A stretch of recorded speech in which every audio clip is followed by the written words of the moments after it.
Few aircraft in history command instant recognition like the Supermarine Spitfire. Its silhouette, slicing through the skies of wartime Britain, became a symbol of hope and resistance. But what made the Spitfire so special, and how did it earn its legendary status among fighter aircraft?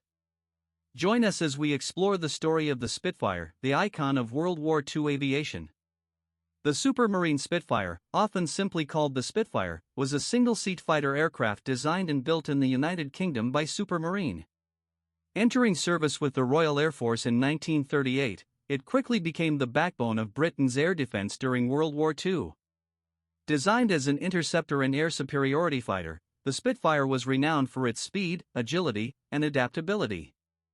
Over its operational life, it served in a variety of roles, from dogfighting enemy aircraft to ground attack and reconnaissance, and was flown by pilots from across the Allied nations. The story of the Spitfire begins in the early 1930s, as the British Air Ministry sought a modern fighter to replace older biplanes. Chief designer R.J. Mitchell and his team at Supermarine, previously known for racing seaplanes, responded to this challenge. Drawing on lessons from high-speed racing aircraft, Mitchell envisioned a sleek, all-metal monoplane with an advanced elliptical wing. The prototype, powered by a Rolls-Royce Merlin engine, first took flight on March 5, 1936. Its performance immediately impressed observers, prompting rapid orders from the RAF. The Spitfire entered service in 1938, just in time to play a crucial role in the looming conflict.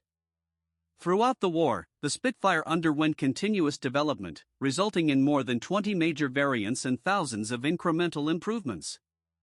These changes allowed it to remain competitive even as enemy aircraft evolved.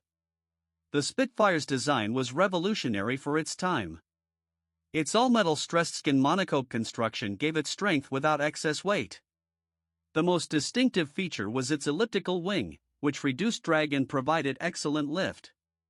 Early models were powered by the Rolls-Royce Merlin engine, a liquid-cooled V12 that delivered impressive power and reliability. Later variants would use the even more powerful Rolls-Royce Griffon engine. The cockpit housed a single pilot, surrounded by armor and equipped with basic instrumentation for navigation and combat. The Spitfire's landing gear was retractable, but its narrow track required skillful handling during takeoff and landing. With a maximum speed of around 360 miles per hour in early models, and over 400 miles per hour in later versions, the Spitfire was among the fastest fighters of its era. Its operational ceiling exceeded 30,000 feet, and its rate of climb was a key advantage in combat. The armament of the Spitfire evolved alongside its airframe. The earliest Spitfires, like the Mki, were armed with 8.303 caliber Browning machine guns, providing a dense wall of fire against enemy bombers and fighters.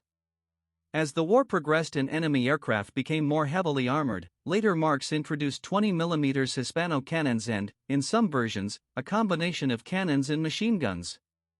The Spitfire was also adapted to carry bombs and rockets, enabling it to perform ground attack and fighter-bomber missions. Its guns were harmonized to converge at a specific distance, maximizing their effectiveness in dogfights. In addition to its offensive capabilities, the Spitfire featured robust radio equipment for communication and, in some reconnaissance variants, cameras for intelligence gathering. The aircraft's agility, combined with its firepower, made it a formidable opponent in the hands of skilled pilots. The Spitfire is most famously associated with the Battle of Britain in 1940, where it, alongside the Hawker Hurricane, defended the UK against the Luftwaffe. Although Hurricanes shot down more enemy aircraft, the Spitfire's superior performance made it the preferred mount for many RAF aces. The Spitfire served not only in Britain but across the Mediterranean, North Africa, and the Far East. It was flown by pilots from the UK, Commonwealth nations, and Allied air forces, including the United States, Poland, and Czechoslovakia.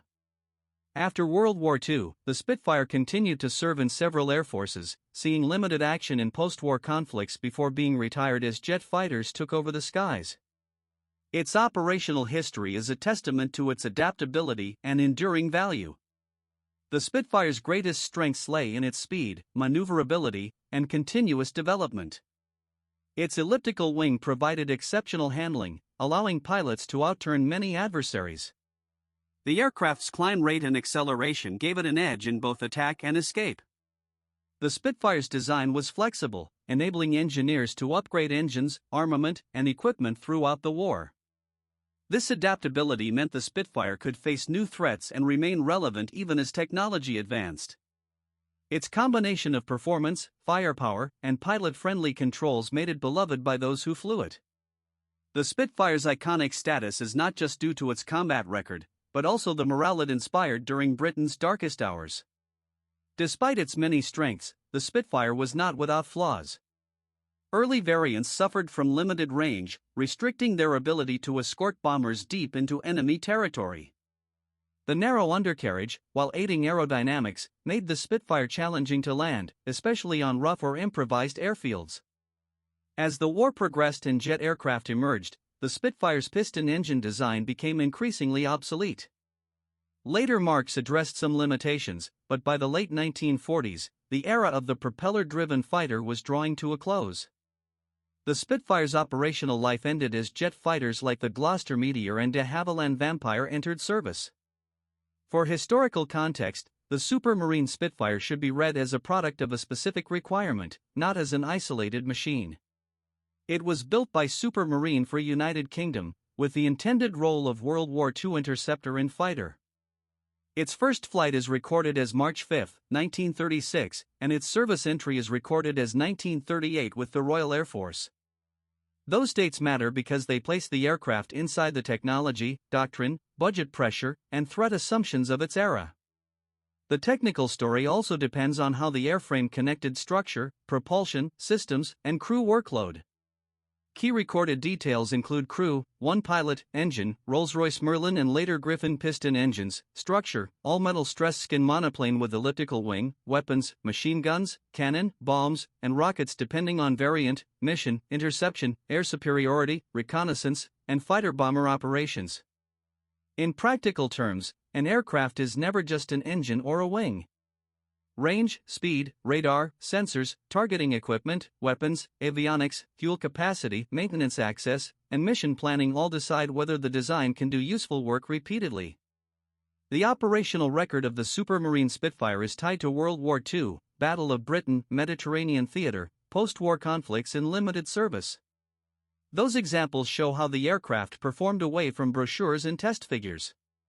Combat service, patrol work, reconnaissance, training, deterrence, and deployment tempo all reveal different truths. A design that looks strong on paper still depends on crews, spare parts, weather, basing, intelligence, rules of engagement, and the ability to return for another sortie. The main strength of the Supermarine Spitfire was excellent speed and handling, strong development growth across many variants, iconic example of mature piston fighter design. That strength did not mean perfection. It meant the aircraft gave commanders a useful answer to a real problem. The best way to judge it is to ask what mission it made easier, what earlier limitation it solved, and whether operators kept trusting it after the first years of service. The main weakness and limitation of the Supermarine Spitfire was limited range on early variants. Narrow landing gear demanded care, eventually overtaken by jet technology. Its later status is best summarized as retired as jet fighters replaced piston fighters. Every military aircraft eventually needs newer sensors, newer missiles, changed budgets, aging structures, and different doctrine. That is why the final verdict has to balance reputation against evidence, what the aircraft promised, what it actually delivered, and what it cost to keep useful. A final practical point is sustainment. The Supermarine Spitfire required trained pilots, ground crews, inspections, spare parts, fuel, weapons handling, and mission planning before it could produce a useful sortie. That support system is part of the aircraft's real history. Performance figures explain what a machine might do once airborne, but readiness, repair time, training quality, safety margins, and upgrade paths explain whether an air arm could keep using it year after year. Today, the Supermarine Spitfire stands as one of the most iconic aircraft in aviation history. Its role in defending Britain and shaping the outcome of World War II is undisputed.